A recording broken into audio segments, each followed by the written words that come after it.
Welcome, Okay. welcome, welcome to another episode of Creatives Corner. My name is James Dale, and my next guest is Matthew Dale, aka Daddy Supa. How you doing, Daddy Supa? Yo, my damn man. That's How's what's it up. So going? I'm gonna introduce you, read a little bit about you, introduce you to my audience and new um, broader audience that you have never tapped in before. Daddy Super is a highly talented Jamaican dancehall artist hailing from the Bronx, New York, NYC.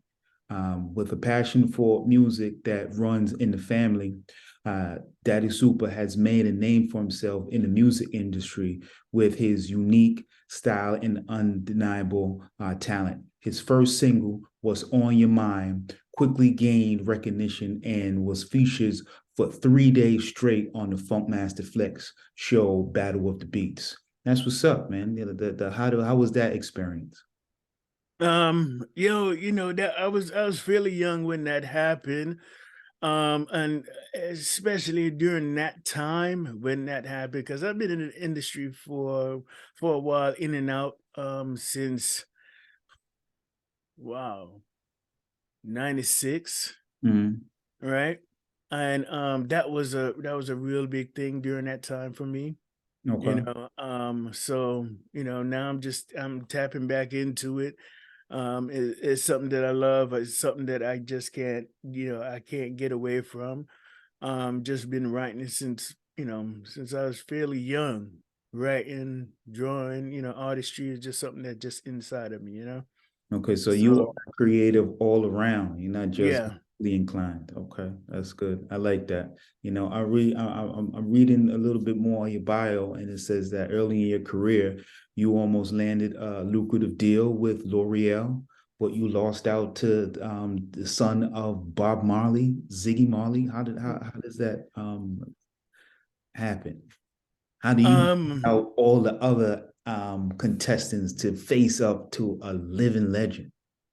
Actually, it wasn't a competition per se. It was something where L'Oreal was looking for something a little bit different, a little fresh, and Mm-hmm. they wanted a dancehall artist or a reggae artist at the time. Mm, This is during the time when Beanie Man, Bone to Killer, um, Shaggy, was like really big in the scene at that time. So there was a lot of want for those type of artists. mhm. And I was new on the scene, and the deal kind of just go fell through, just kind of the ups and downs of the music industry. Okay, that's Everybody who's been in the industry or who's trying to attain the industry, that there's some deals that you just don't come to you. Sometimes you may miss out on millions, and sometimes you may miss out on a real good opportunity that might make you move up to the next step in your career. mhm. Sometimes that's just the way those things happen. Yeah, Maybe it could have been in the stars or wasn't, or whatever the case may be. I But see. hey, I see. So, despite that setback, did that prompt you to go into the military, or was serving into the military something that you always aspired to do, other than going to the music? no, not necessarily, but there were some things that did happen in my life at the time, Hmm. where I kind of felt like I needed to make a change, and I could have stuck with the music, and sometimes I look back and I kind of feel like I probably should have, Hmm. but at the same time, I feel like if I did it, I probably wouldn't be here sitting down talking to you right now because of this. I would have said that the streets was calling. I hear you. You know, um, and I just didn't want to go down that path. Okay. Okay. So, Not fully. I didn't want to. I seen some things that could happen which I did not want to have happen. And that's for another story. That's for another day. We maybe can go ahead and talk about that another time. But right Okay. now, um, I kind of felt like that's what I needed to do, and I needed a change, and that change um came in the form of the military.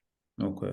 I read your bio, and I see that you joined a music group, and the members in your music group, the Untouchables, they all had military background. Did you guys meet in Yes, the yes. military, or it was something that was in the stars, and you just happened to come across each other, happened to come together? It just was one of those things where it was just in the stars. Yeah, it was formerly of the Untouchables. It was the we were called the Boulevard, because it was another group that was signed to Puffy, I believe, to Hmm. Bad Boy. That's called it Untouchables. So we did have to change our names to Boulevard. But yeah, there were two of them that were brothers, and they were in the army. Hmm. And me and the other um, fourth member were in the Navy, and we had served in two different squadrons at the time. But yeah, we were in the Navy, serving in the Navy at the same time. Okay, that's cool.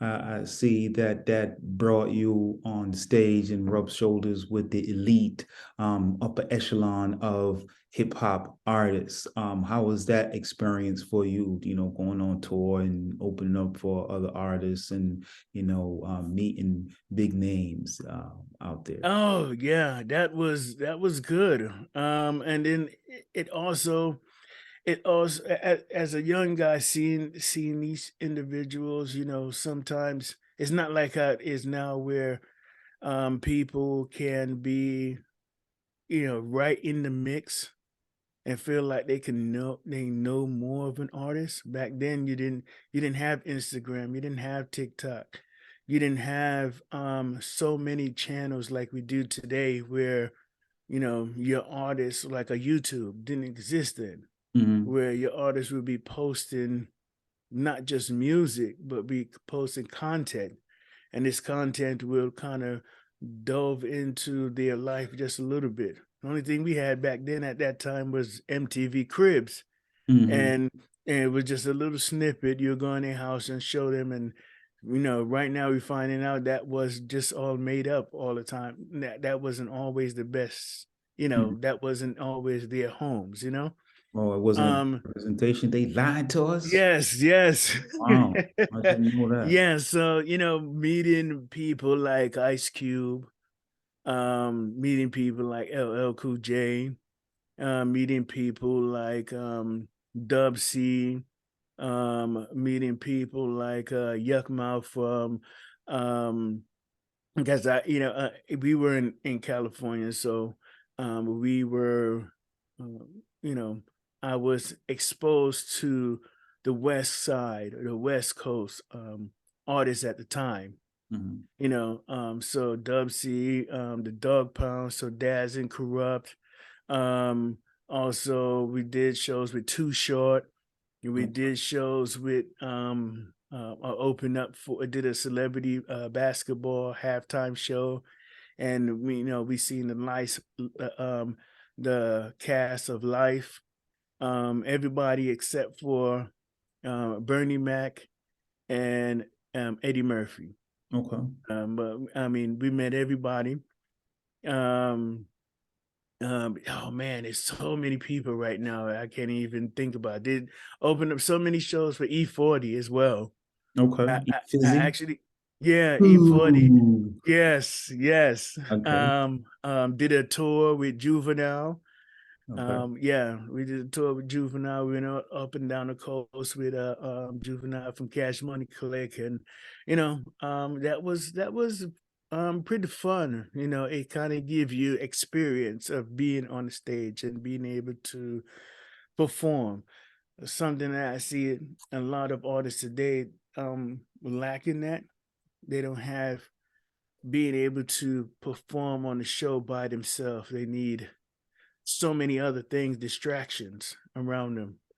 But yeah, it was fun. It was an experience. It was life. It was that thing, you know? It sounds like you had a pretty good experience, meeting a lot of big name artists out there.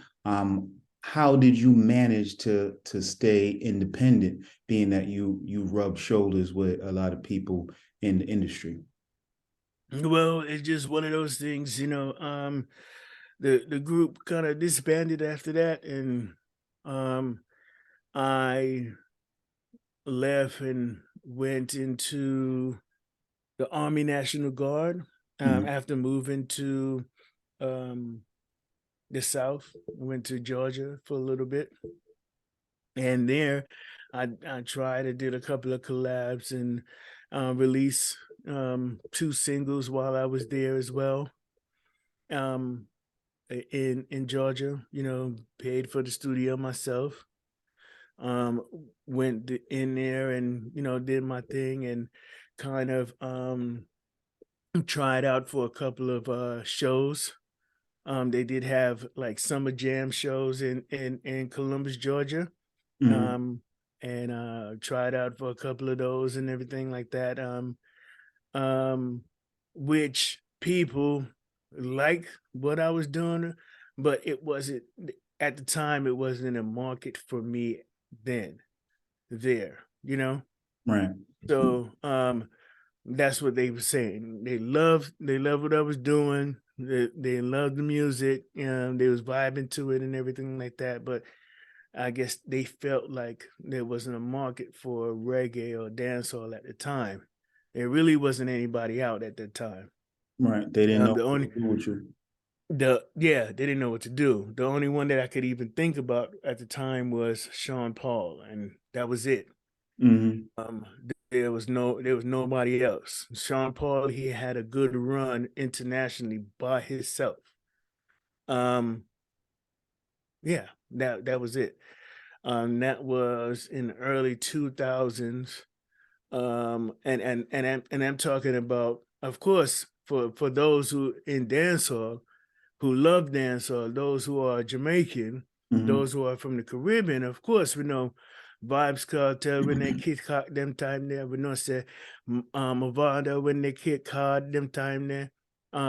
He did have special, but it wasn't in the South. You know, Right. if I was in New York, it may be a different story. If I was in Florida, maybe a different story. Cause man like um you know, Da Vinci, Popcorn came out during that time, you know. Hmm. So they were really rocking hard at those times as well, but in the beginning of their careers. But you know, in the South, yeah. So you know, I was doing some things, but it didn't relate to anyone at the time. So Okay. Okay. So, being that you are born and raised in the East Coast, Northeast, New York, the Bronx, and you joined the military and moved to California and went to the National Guard and went to the South. Does any of those regions heavily influence your music? Being that you have a background with the West Indies by way of Jamaica. yeah, it does, but it doesn't at the same time Hmm. because I heavily listen to dancehall music um and I do listen to southern music as well because I like you know I like some of the classic you know foundational artists like UGK, you know, Peace to Pimp C, to 8 Ball of MJG, to Ti. Hmm. I mean, even Ti, you know, I did even have a running with it with Ti as well. He loved the music, but you know, he told me go ahead and push it some more, which I did. I just wasn't able to contact him anymore after that because I did have an insight of somebody who knew him, and I was able to actually showcase some of my music as well to him. Mhm. So yeah, I do have Little John. Remember, you know, artists at that time were they were, Mike Jones, Paul Wall, they were killing it. Right, The right, South, I can't even, not mention the Dungeon Family. right, Can't even not mention, Outkast. You know, those are people who definitely influence. I don't know who you could be in this world right now and not be influenced by people from the South right. in United States. You know what I mean? Because they really rocking right, especially right. They still rocking right now. Yeah, because I think, in my opinion, they are more together than any region of artists. You don't Yes, really yes, see I do agree with that. artists pit against each other or I have that do agree with that. animosity towards each other, Uh, whereas as opposed to other regions of music artists in other regions. yeah, yeah. Um, Like now, 21 Savage. 21 Savage is out and he's rocking. He just did a song. Um, what is it called? I may be wrong here.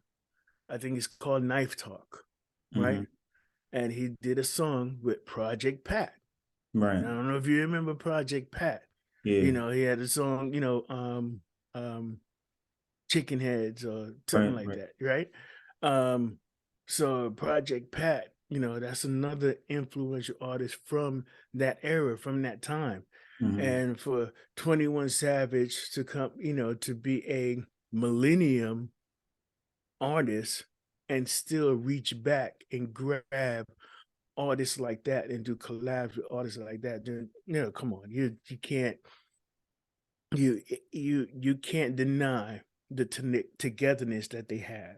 Right. Right. I know there may be a scuffle here and there. Of course, we hear about Young Thug, we hear about Gunna, we hear about YNF Lucci, which I believe he's a Jamaican as well. Mm-hmm.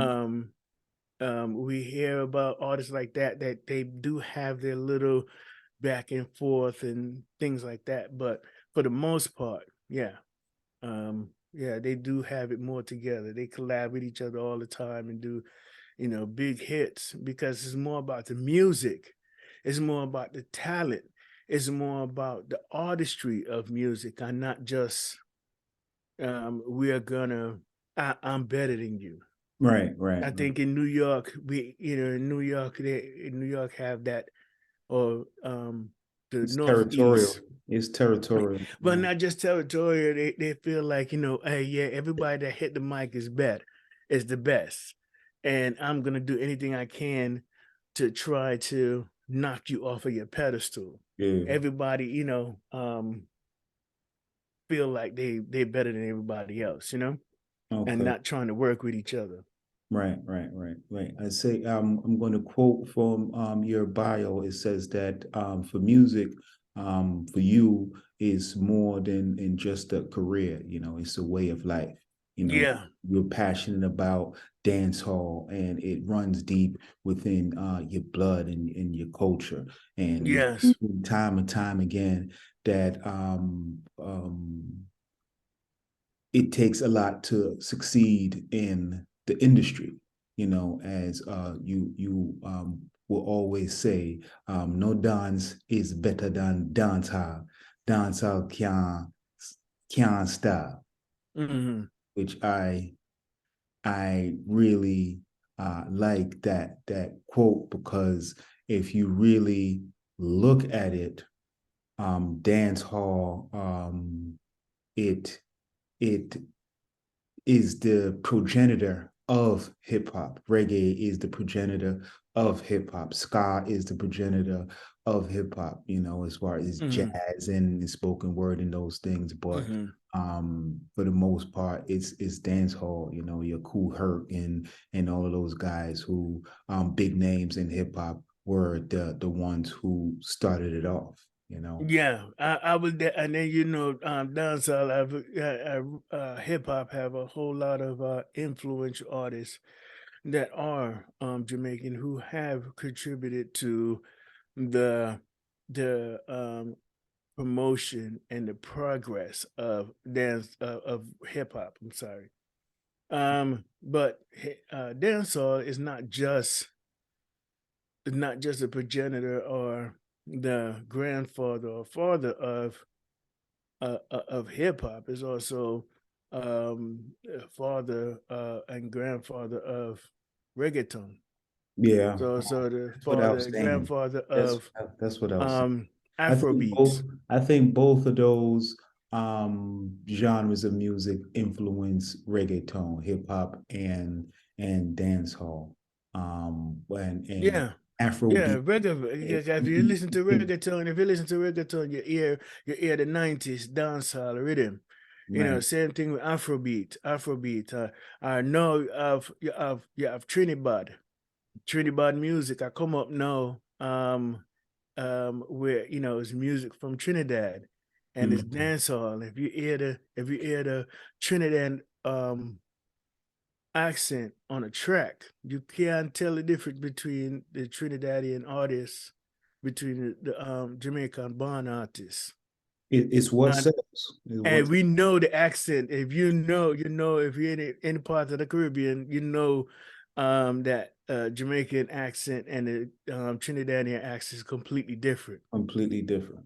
You know, So, this is gonna segue me to my next question. What made you want to do reggae or dance hall as opposed to hip hop, being that you was born? um, yeah. First of all, as a young kid, I used to go to Jamaica all the time. There's times where I would spend months at a time. Um, of course, my parents are Jamaican. I have two older brothers that's born there. My house is always full with music. Music always did it. It never, it never left. My dad, God rest his soul, played all kind of music. But the Caribbean, the Jamaican music was the music that filled my home. Okay. Okay. Then I had an older brother. I have an older brother, Leroy, who had a son, Leroy Vallin, and a couple of his friends, had a sound system called Renegade, Mm-hmm. right? And Renegade, we played all over. And I remember as a young guy, um, helping to carry the boxes, carry the records, even give me some opportunities to spin a record sometime. Right. Right. So or being selector, So actually the music was something that I could never get away from. It's something that's just in me. It's still in me.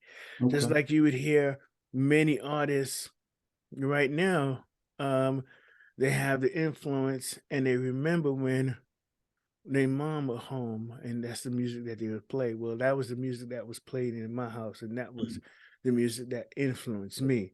But Okay. also being in New York and growing up in New York, I was also influenced by other things, other music, so that's why if you listen to my music, so you can hear the elements of other genres of music in it as well. Okay. You know, 'cause we hear calypso, we hear the soca, we hear we hear the dancehall, we hear the reggae. We remember listening to Yellow Man as a young man, Steely and Clevie Productions all the way through, King Jammins, those are, the um solid producers and songs I remember listening to as a young kid, you know, Okay. and listening to Yellowman and listening to not Nitty Gritty, Super Cat, Papa Son, artists like that, Admiral Bailey, artists like that as a young guy, half pint, um, as a young man, Josie Will. Oh my gosh, and you bringing me back right now. Okay, that's cool, man. Being, it sounds like you are not only a military vet, you are a seasoned artist, and you are actually a fan of music, not just different genres of music, music as a whole. What Yeah, message would you want to convey to your fans and listeners, and where can they find your music? the one message I would say to anybody, and it may sound like a cliche, and it may sound like um the advice that people give, but and give all the time, and it may sound corny, but it is true. Now living and going through it right now, I feel like you should never give up on your passion. Yeah. Never give up on the things that you love, because guess what? This is what you were put on the planet to do, and this is what was cultivated in you to Hmm. do. So whatever it was cultivated in you, and that talent was given to upon you for you to go ahead and display it. So that's what you should do. Whether or not you become successful, and what I mean is whatever the definition of successful you give to it, Hmm. you may not be what society may put as a brand as being successful, like making $1 million, making 2 million, being, selling 50 million copies, and so on and so forth. You can have a very good and lucrative career without selling 1 million copies and still Okay. having a lot of money left over to be able to take care of your family. But you have to be able to do something that you love. Every individual that I've ever seen make money by doing something did it because they did not give up on their passion. That's good. It's plain and simple. That's a great message. That's a great message. So where can the audience find your music? You can find my music on Spotify. You can find my music on Deezer. You can find it on Tidal. You can find it on iTunes, Apple Music. You can find it on YouTube. Anywhere, on all the streaming platforms. There's on platforms I've never even heard of, because I go ahead and look at my counts, and sometimes I see stuff that I never even heard of before. But yeah, it's on that platform, Okay. and it's playing. Somebody's playing All it. you All know. right. So brother Matthew Dale, brother Daddy Super, I want to thank you for a wonderful interview. I learned a lot about you. I learned a lot about the genre and who are the primary legends in the industry. And this is another episode of Creators Corner. And join us next week for another one. And I appreciate you guys, and tune in again. Thank you, sir.